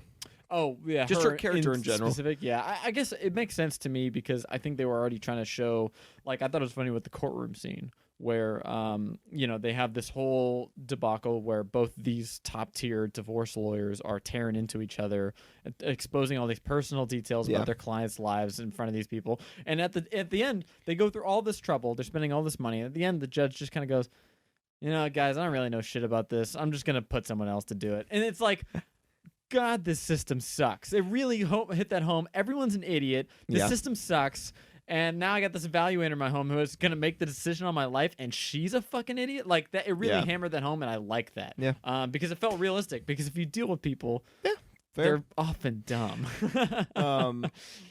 And then another like funny part is when Charlie was meeting with the lawyer that he went back to, the one that was just trying to kind of get everything. Yeah. That I don't remember what his name was. The old guy was named Bert. Not the old guy was the other guy. And he had not an assistant, but maybe an assistant. Ted. Yeah, his like lower lawyer. Yeah. So Ted has a kid named Fred. Ted and Fred. And I don't know why I found that so funny, but because the lawyer was talking, he was like, "And your kid, what's his name? Fred?" He's like, "Henry." Where'd I get the name Fred? Do you know where I got that? I have a kid named Fred. Oh, okay. I'm like, and they taught he's Ted, and I was like, okay. Yeah. So, which actually leads into my next thing. The moments of comedy, along with a couple other things, made this movie feel almost, not completely, but almost like a play. Well, I would say that the part that made it feel like a play to me, which I think this is very clearly trying to be like that. I don't know if Noah Baumbach has any kind of history in play stuff, but I mean, there are scenes that are set in plays, and one, I mean, for this, I counted out when I was rewatching it all the scenes, and playing a little loose with the term scene here because they're not strictly defined as scenes, but I did go through for notes every scene of the movie, and there's only like 20 in the entire movie. So as far as play goes, all these scenes are long, drawn out, lots of monologuing, and obviously it's all talking. So in those aspects, it's definitely very play-like for me. Yeah. Lots of interior shots, lots of just close conversations, long takes, long shots, long conversations, that kind of stuff. So yeah, it definitely felt play-like to me. Not so much in the comedy though. That's interesting. I feel this way because being in, I've done more plays than I've done like TV film stuff. Sure. So the moments where I felt like that were because of certain comedy bits where I feel like at least and I could be wrong. This could like the snappy kind of comedy stuff. Yeah, where I feel like they put something in there and it's either quick or it's based around like when it was based around that character. Like I can totally like some of the plays I've been in. It's like they have those as that comedic relief even during. I feel like, okay, I guess this is the best way to kind of describe it. When I watch movies, if they have a theme, they kind of stick to that theme. Right. And this does stick to a theme, but when it's trying to sprinkle in some of that comedy, which sometimes does work really well, but I've seen that more in plays. Maybe I'm wrong. And to be fair, life is like that. There are serious moments in life with comedy sprinkled in. So I'm not saying this is a bad thing, but there are certain moments, not just because of that, but also there are a couple things that were exaggerated to me, which I see done to get points across quicker on stage. That's how I'm viewing it. One of those being at the beginning, well, roughly at the beginning, when she first goes out to L.A., and she's on the soundstage, and obviously they're doing a thing with the baby. That's a comedy bit. Yep. But when they walk out of the studio with her, there's this like mob of like Yes, people like and they're all around just the kinda, star, like, talking about stuff. following Yeah, the yeah. star and like talking. I was like, Yeah. this seems very exaggerated. Like it doesn't seem like what would really happen. And I haven't been on a top tier movie set with it like you know, a I don't know, like a super famous actor or whatever, and if that really happens, but I Right. feel like it doesn't, at least not that exaggerated. And so moments like that, as well as moments, I think there was a moment where it was when she was first meeting her lawyer, Nicole was meeting her lawyer, and she offered her like cookies and tea. And that just could have been a part of her kind of character, but there were just certain like exaggerated moments to like further push things that seemed similar to a playwriting style, in my opinion. Yeah. And that's not necessarily bad. It's just something I observed. Well, I think the thing with Nora, her lawyer, that you're referring to with the cookies and tea and stuff like that, it was really showing that the kind of dichotomy in their two characters, because Nora is like someone who, you know, kind of has to like ask you about yourself and listen to you, but she doesn't want to. Like the whole time, and Nicole is this overly open person who's ready to spill her guts as soon as she walked into the office. You know, when she said, "Tell me your story. Start wherever you think the beginning is," and she starts 11 years before. Like now, it's like I don't think that's what Nora was expecting. And then every time she has an opportunity to interject, she's just kind of like marketing herself. She's like, "Oh, this tea is really good. Oh yeah, thank you. It's blah blah blah blah blah blah. I'll give you some." Or like, "Oh, these cookies are great. I'll send you home with a couple." Or like blah blah blah. She's like just interjecting like, "Oh, this is why I'm great." Like, hire me kind of a thing. It's just kind of like a relentless, you know, she doesn't really give a shit about Nicole's story. I mean, that's really more for us at the end of the day. I'm not saying that it's unwanted exposition or anything, but she just comes off that way, and so I liked it in those aspects. As far as like the mob following in LA and some of the troop like comedy stuff like that, I think that was a little bit of taking, you know, taking the seriousness out of like the LA people. They were acting very stereotypically LA, you know, like very much like movie producer people, like to an almost to a satirical nature of it, right? Right. You know, so I kind of like that. They were kind of taking the shit out of LA and theater people, which is kind of fun. You know, I like it when Yeah. Just the style of how it was done reminded me of a play more. Right. That's kind of all I was getting at there. But her character, what was her name? Who? Nicole's Lawyer? lawyer, Nora. Did you like her character for who she was supposed to be? I think, yeah. I mean, like, well, I mean, when you say, do I like them? Like, Laura Dern did a great job. She definitely played that, and I think it fit this movie because, I mean, if you're a divorce lawyer, I mean, lawyers in general, but come on, a divorce lawyer. Yeah. These are like her and Jay, who was the other guy who was over the top divorce lawyer. They are. It's funny because they know how to play the system. They win. And that's how they're approaching this very personal thing. Bert, the cheap older guy who moved to divorce lawyer, he's who you think you want. Obviously, that's, you know, what Charlie went through the movie. And he's like this, you know, normal guy who's just like, well, you know, maybe it can all work out. Like, well, let's figure this out together, kind of thing. Right. Not let's take everything and then get what we get.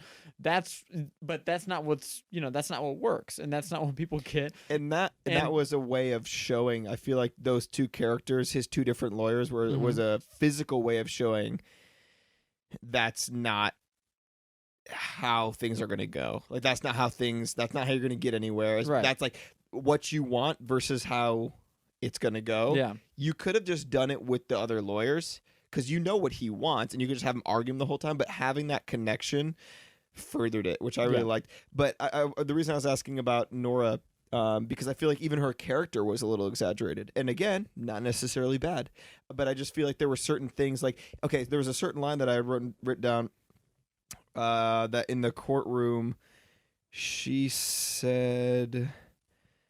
I'm sorry. It was Charlie's lawyer said something about, oh, when he wants or when you want money from him, he's an amazing esteemed director, but When it's the other way, He's a nobody, He's no a nothing nobody. playboy. Yeah, you or can't playwright. have it both ways. And she says, she "Oh, said, yeah, I can." really? She said, you can't. She goes, really? Why not? Like Yeah. a child made me want to punch her, which is what you want. Like it's kind of what you want. That's Yeah, the point. it's- Because you had Charlie and you had Nicole on two opposite sides of the room, and it's the way that they staged that. I think was Right. very intentional Mhm. to show that perspective.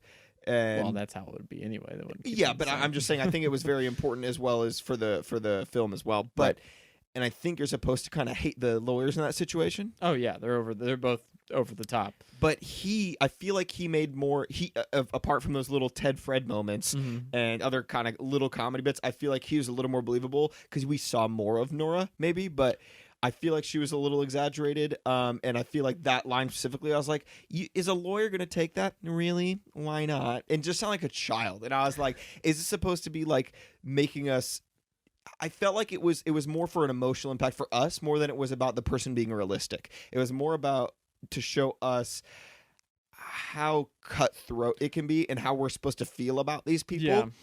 than it is about it being real in certain moments. Yeah, I mean, I Which- haven't been that- in a divorce court situation, so I can't speak firsthand. But I would say that it was a little bit over dramatic.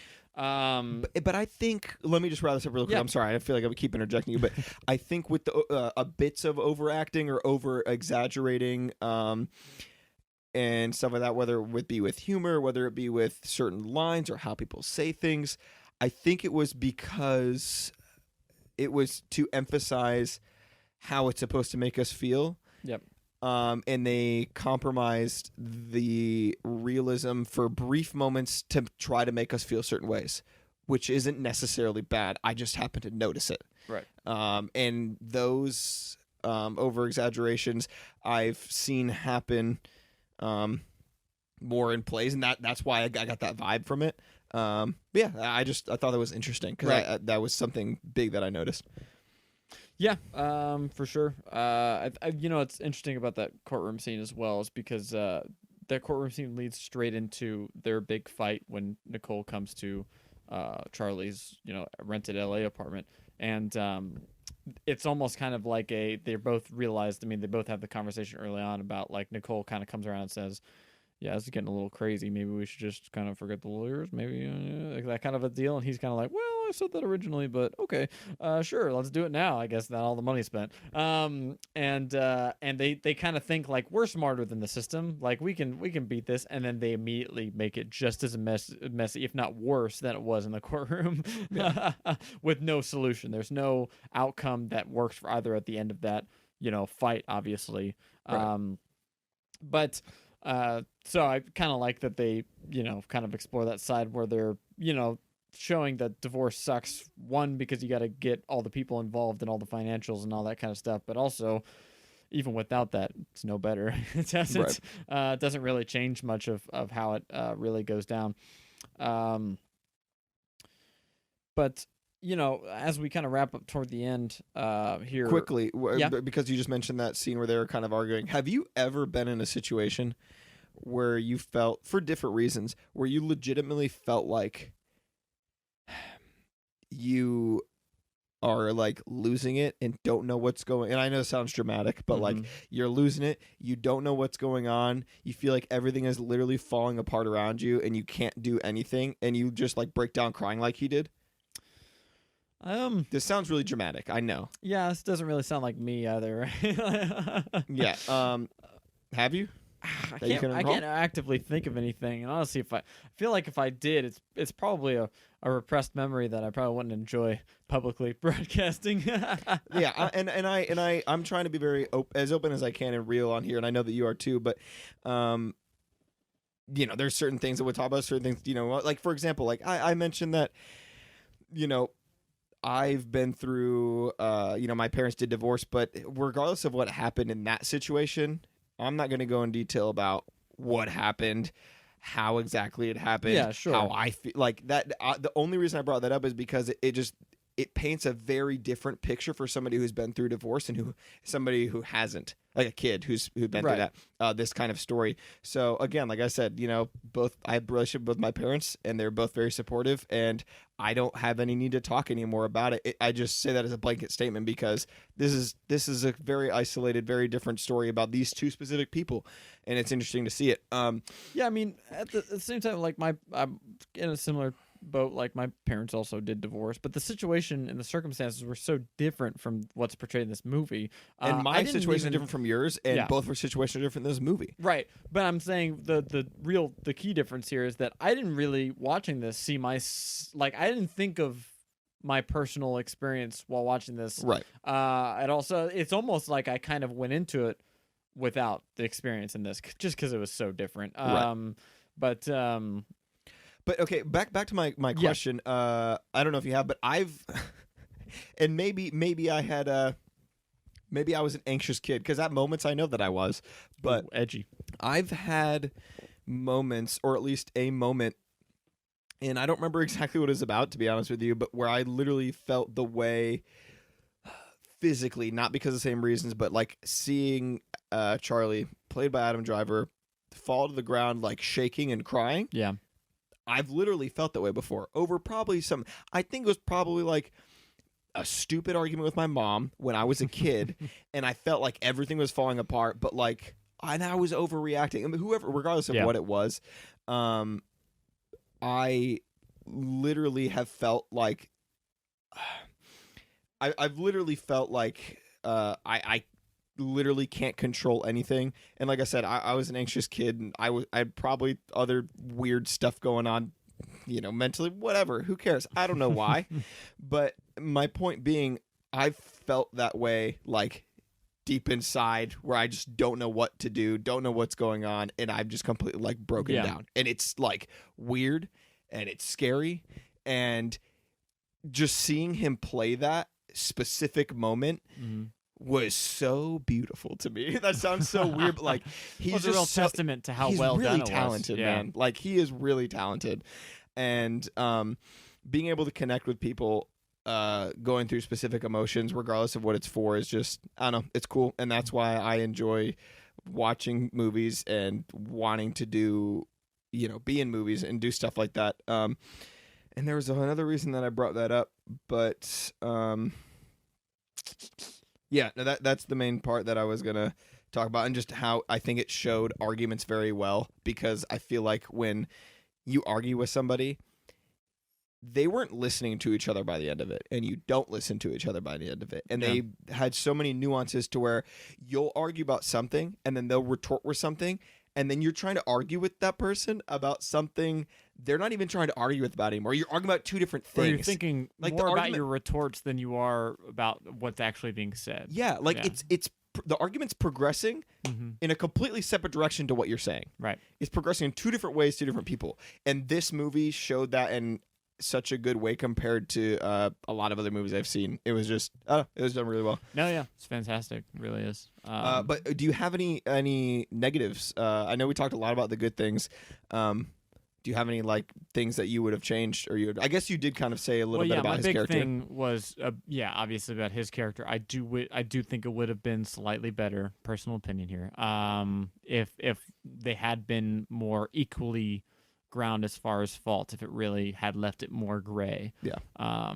Because his actions do make it a little more black and white for me.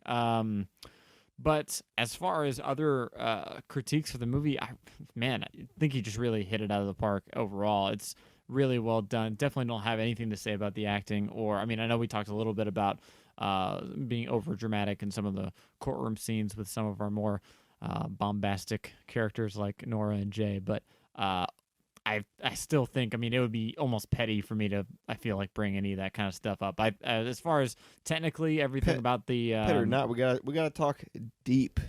No, There's I know. anything, It's I just, wanna yeah, know. I'm just saying it's so It's so minute compared yeah, it's to so other. minute and it's so overshadowed by everything that's good that it was I would say one thing, and this was really nitpicky, is something I brought up earlier about their lists at the beginning and then their characters actually fulfilling those lists. I feel like they could have shown a couple more examples of them doing the things that they listed on the list, if that makes sense. Just because there are some missing, they do it a couple times with some of the stuff. I feel like more on Charlie's end than they do on Nicole's. And interestingly enough, Charlie's list is a lot longer than Nicole's because I wrote everything that they said. And, you can physically look the longer one's Charlie's. Yeah. It's almost twice as long, as far as things written. So it's interesting that, even though, like Nicole didn't want to talk about hers and comes off as a little bit more cold throughout the movie, towards Charlie, it feels like she's missing out on more, like, emotionally, from the breakup, because it does kind of really come off from Charlie as he is, he is just gonna miss the fact that she's no longer an extension of himself, more than he's just really gonna miss her. He does seem very kind of self-absorbed in everything that he does. But I want to say my negatives real quick. Yeah. First finish with another positive was we talked about a lot about the acting, the story, but like the cinematography of how certain things were edited and cut was really good, because I remember specifically writing down when they were arguing in the house, right when it started to pick up, the cuts got quicker. Mm-hmm. And I mean, that's just a pace thing, but it's things that you don't really notice if you're not as into movies. It's quicker and closer up on the face. Yeah. The more it got intense, it was faster, and I was like watching it and keeping up with it, and it just makes you like snap back and forth, like like the anticipation builds, and that's the point. It's almost hard to notice that stuff when you're so enthralled in what's going on, which is good, because it gets you more into it. But I noticed it just because I was looking for it. And then there was a specific cut that I really liked where he was leaving the house, Nicole's, I guess, mom's house or something, where she was staying with the kid. Yep. I don't know if it was the first time he got there, second time, I'm not sure. But it's at minute 43:55 seconds. Okay. I wrote it down in case I want to go back. The first time he goes when he gets served, and the second time they're at Nicole's I think it's the mother's second house, is when they open up and he's reading. They're both in Henry's bed and they're reading Stuart Little, and then Charlie. They finish the book. Charlie leaves. I think it was then, because I think it was when he thought he was going to be staying at the house, but then he went somewhere else. It might have been at that point. Mm-hmm. I don't remember, but at that moment, he's about to walk out the door. He's about to reach for the door. Right. She says, "Charlie," and it cuts so fast to his face and a close up, and he snaps around and has this look of like hope, like she's gonna say something, like to change something. Yeah. And then she's like, "You forgot your jacket," or so, I don't remember what it was, but it was something like that. It was it was the serving papers, right? It was the divorce papers. Yeah. Which is a great little cherry on the top there. Right, but the way it was, again, it was something I was looking for. But the way it was cut so fast, perfectly timed with how he turned, because they could have kept it a wide shot and he'd go, and like turn around, wouldn't have had the same effect. Like it hit me more. I mean, they were purposefully wanted you to look at his face for that emotion of hope. That's the purpose. You shouldn't notice these things because they should just pull you in more and be like, wow, that made me feel. Mm-hmm. But that's why. And they did it very well. So I'm just pointing that out because I feel like they don't get enough credit when it comes to editing and cuts and stuff like that. That scene, honestly, I don't know about you, but from when they first started walking down those stairs, I fully expected that to be not get back together, but like the lapse scene where they like have a moment where they do like briefly kind of like kiss or sleep together. Oh yeah, something that makes them kind of lose ground for their divorce kind of thing, where their ultimate goal. And I think that's kind of what Charlie almost half expected, to be honest. Based on how he looked when he was leaving and the surprise, but it's good that the movie didn't kind of fall into that temptation, because I think that would have been kind of a almost easy ploy for the audience's attention, you know, because then that throws into question, well, are they going to end the movie back together? That possibility is back out there. But that makes it very Ross and Rachel-y. I don't, that kind of, that's not what this is about. Right. And I just want to finish with that one more good thing before I said the negative, Yeah. which is pretty much what I said before, which is parts like if I could change anything, the only thing I could really think would be maybe what you said about if you want to share the blame, which I think might have been a good idea to try to keep it as much of sharing blame as possible, but is certain parts of over exaggerating things, because there were small parts. There are parts where I think it worked really well, over exaggerating or humor or whatever. But then there were other very minute parts that it took me out a little bit because I was pulled in at how real and raw the story was. What can you give any kind of examples about like over exaggeration? Just curious. Well, for all the other ones I already did. I have a couple written down, but those were the main ones, including the courtroom. So the courtroom But- stuff, but and then again- some of the humor didn't work for you. Yeah, and again, a little bit of how I'm- she acted. Real quick. Oh, Nicole. Yeah. No. Interesting. No. Oh, Nora. No. Yes, Nora. Okay, I gotcha. keep forgetting the names there. Real quick though, in the LA scene where they're shooting the pilot, and that guy, the grip with the bounce board, comes up and Yeah. he's like, kind of fucking with the was cameraman and the hilarious. producer. Did you like That was the hilarious. scene where the guy says, "Why is there always a flirty grip?" That I don't know why. That made me openly laugh again. See, that's That just line ridiculous just stuff hit that me, happens yeah. on set. Like, it's all situational. Mhm. But then when you leave set, like, I feel like it's very just cliche to be like, "Ooh, we're all gonna hang guess- around her and walk I guess, together." yeah, I guess it was Am I just Kermit, funny. dude? Yeah, I don't know why you want Kermit together. But I guess it's just kind of funny to me that like, you have this producer on the other side of the camera who's like, kind of, he's not like a big deal. He's hoping this really works out, but he's definitely a much bigger deal than your little like LA grip. But the LA grip still feels like big enough in himself that he's kind of fucking with this guy. Like Yeah. that to me, it's so funny. Like I don't know, that relationship, and then it's just it does interesting seem 'cause very it just from like seems so out sets of I've place. been on. It's I mean a little bit, but it depends on what set. Like I love being on sets where you can just kind of goof around a little bit and Yeah. just keep things light. No, and that felt natural. That specific actually, part yeah, felt that natural. actually happened. That might actually be why, because that actually happened to me. I don't know if you remember. I was working for Justin, your cousin, Justin, Josh. I'm sorry, Josh. you don't call him listen to this. JC, so I don't know. Yeah, I don't assume for you to Yeah. know his first name because he professionally goes by JC. Right. I was Shout working. out JC Schroeder, Yep. Starcom Productions. He'll be on. Yeah, I was working under him on this little movie that he was doing, and mostly when I was having to do the slapper. What's the proper term for it? The slate. Slate. Yeah, I was working the slate. The director, who was a funny guy, it was a comedy movie, always had some little snide remark to say, and we went back and forth a lot.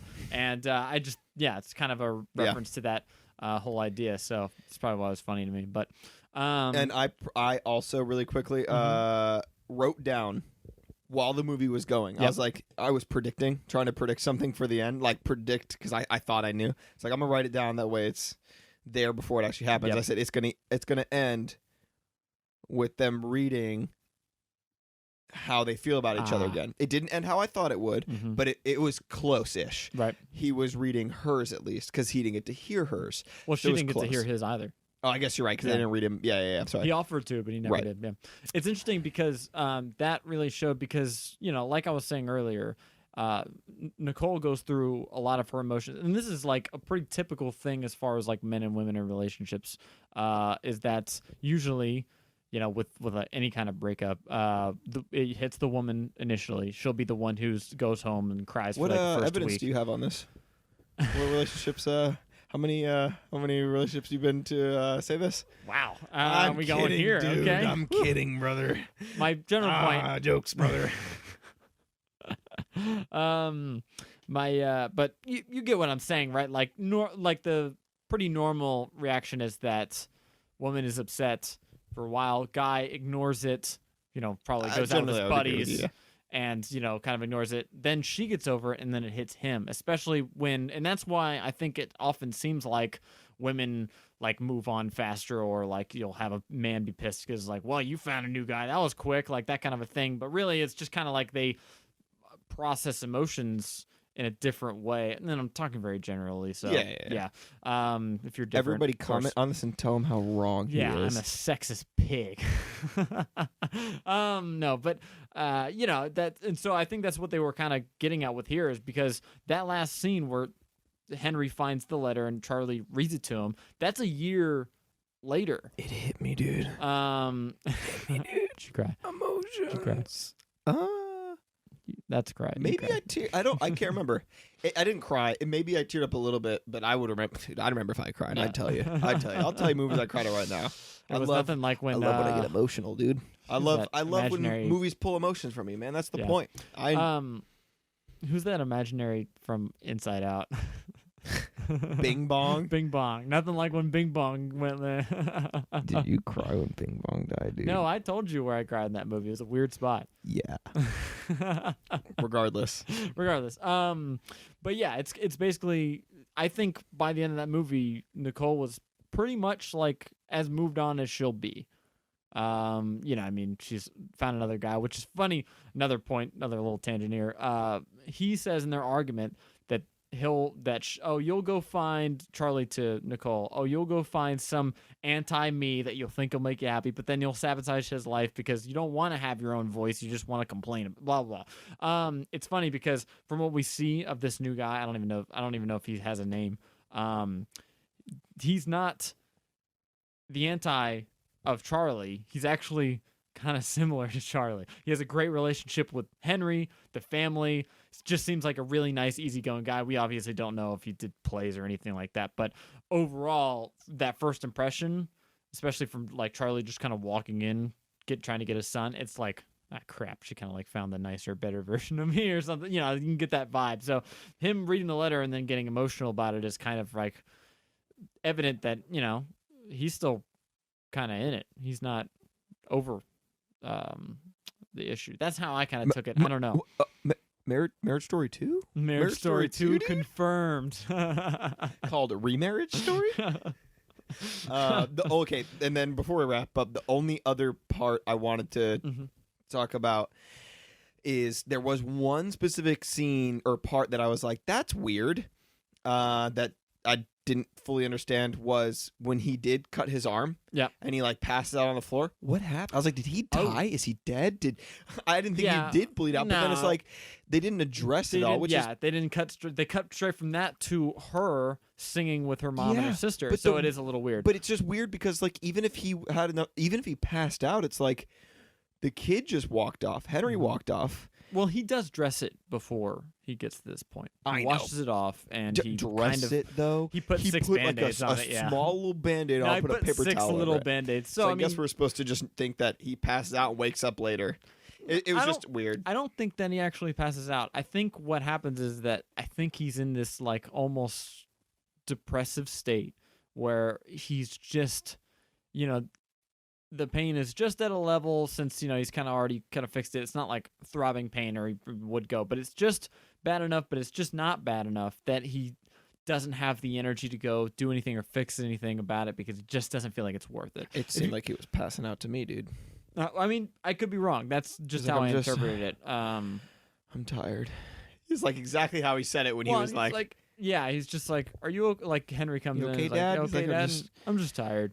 tired. Yeah, He didn't look like he was. I don't know. Maybe that was no, it. I don't think he was bleeding out. Yeah, I He think it didn't was look just like he was. But no, not at all. And I mean, it's an X-Acto knife in your arm. It was probably a pretty long cut, so it's no fun to have for sure.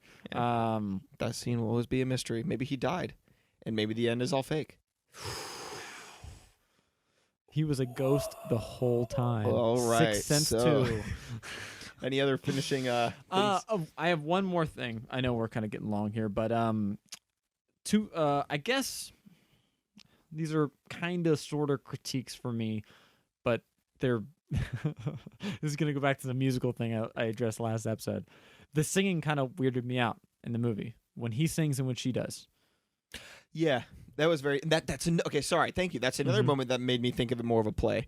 It was because Yeah. it was an isolated incident. It's not like he was singing to other people when you got different shots of it, like a standard movie would do. It spotlighted him and focused on him and drawn everybody Well, else same out. thing with her. Yeah, but that's my yeah. point.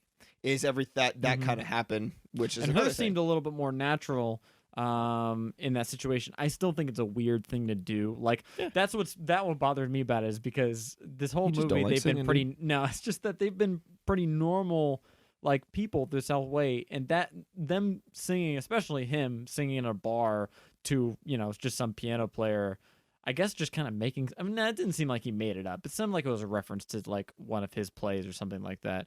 But it just I don't know anyone who's like that. And if I do know people who like that, I probably don't like them very much. Because I hate situations like that where people do these like crowd drawing, weird, socially abnormal things. But again, it didn't.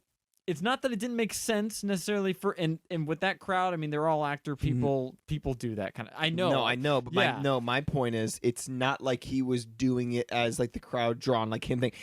They portrayed it in the movie that it was like almost. I mean, yeah, he was there doing that, but it was very isolated because once he really got into the song was when like other lights dim, they almost spotlighted him, pretending nobody else is there. There's no other sounds. There's no applause. So it was like again, it was to me, it was the try to get the audience to feel this certain way by compromising the realism a little bit. Right. And some of that works, and that's the part that like I would argue did work. And I know you find it kind of weird, but I argue that works a little bit, making it seem more like a play in that way too. And there's other parts that were a little exaggerated that didn't work quite as well. Yeah. No, I mean, and it serves an emotional purpose. I don't think it's why I have so much trouble really talking about this, because it's not a critique, but I also didn't necessarily like it either. It's just in this weird gray area because it did take me out of the movie, because I'm trying to really see these people as like relatable people that I would know and experience, and people I can actually know. And that aspect of them takes it away from me, because I'm just like, man, if you started singing in a restaurant, I'd just be like, come on, dude. Like, what are you doing? Get down. Like, right. But that's the purpose. You're supposed to be disconnected from the thought of him doing that and just be invested in what he's actually saying, because at that point, the audience doesn't matter. But it is hard, Although a lot of the little side bits, like their songs and her play in the very beginning that you see, the things that they're saying I like that they're very clearly referencing the situations that they're in. Like her play, I think I wrote some of the things down, but it's basically just saying like, what, why am I doing this? Why am I being, tied down to this thing that doesn't care about me? Like, it's pretty clear, like what, it's not subtle all that much. All these nuances, very, very good. Yeah. So, final statement thing here. The last thing that I wrote down that I really, I think a really good main reason of why I like this movie is it's an incredible insight on something that happens, not something that happened, but something that happens. Yeah. And what I mean by that is, you see a lot of these movies that are realistic and just okay. So, for example, like a lot of Oscar, I feel like nominees and contenders and stuff are very emotion story driven kind of things, like extraordinary events, right? Well, not even just that, but regardless, they're things like this, but they're very much based on, which I'm not saying this is good, bad, whatever. They're very much based on the acting, the emotions, and the story as a part of just being like, action packed and like cool. I don't know if I'm making sense, but what I mean is, a lot of those stories are based on events that not very many people go through. One of my favorite movies of all time, Whiplash, is not something a lot of people go through.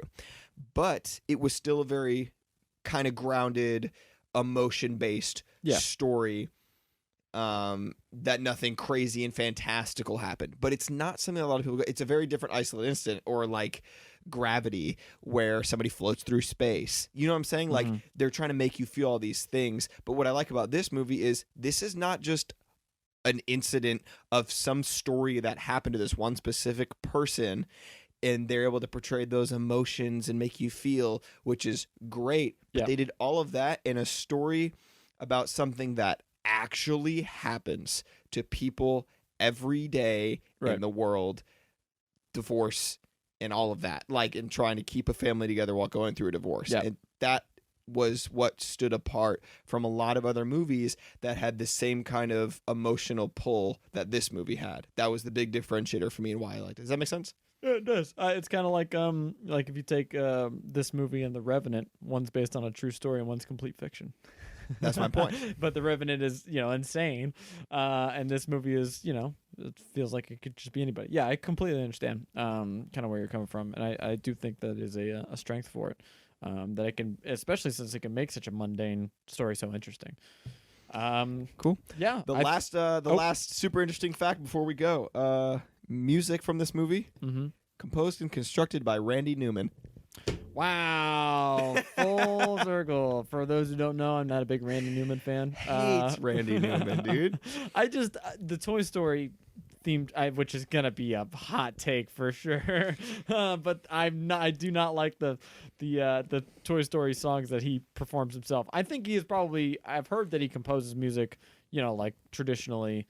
And I'm sure he's very talented at that. I mean, I definitely didn't see it here, but I don't know how I saw it. That stuff, not a fan, dude. Can't handle it. That's I don't know how I noticed it, but the second I did, I was like, I'm writing this down and bringing it up that's because hilarious. I know that Nate won't have noticed. And Not at so all. I guess you like Randy Newman now. I didn't say I love the music in this movie. It was pretty good. You didn't say that. I asked you the negatives, and that wasn't one of them. Yeah, you're right. You're right. Well, you some things are good, some things are bad, but that's movies, brother. You literally said the exact same line I did. I did just copy it. I didn't know how else to tie that in. Well, we're talking about music, so maybe that's music, brother. That is music, brother. We'll see you guys next week. What are we talking about next week? An interview of a monkey. Oh yeah, we are doing that. So come back next week to see All what right, we thought about we're interviewing a ending. monkey. Woo, we're ending. No, I'm not doing that again. Okay. All right. Fuck off, Jesus. All right. Fuck off, Jesus. All right. Fuck off, Jesus. All right. Fuck off, Jesus. All right. Fuck off, Jesus. All right. Fuck off, Jesus. All right. Fuck off, Jesus. All right. Fuck off, Jesus. All right. Fuck off, Jesus. All right. Fuck off, Jesus. All right. Fuck off, Jesus. All right. Fuck off, Jesus.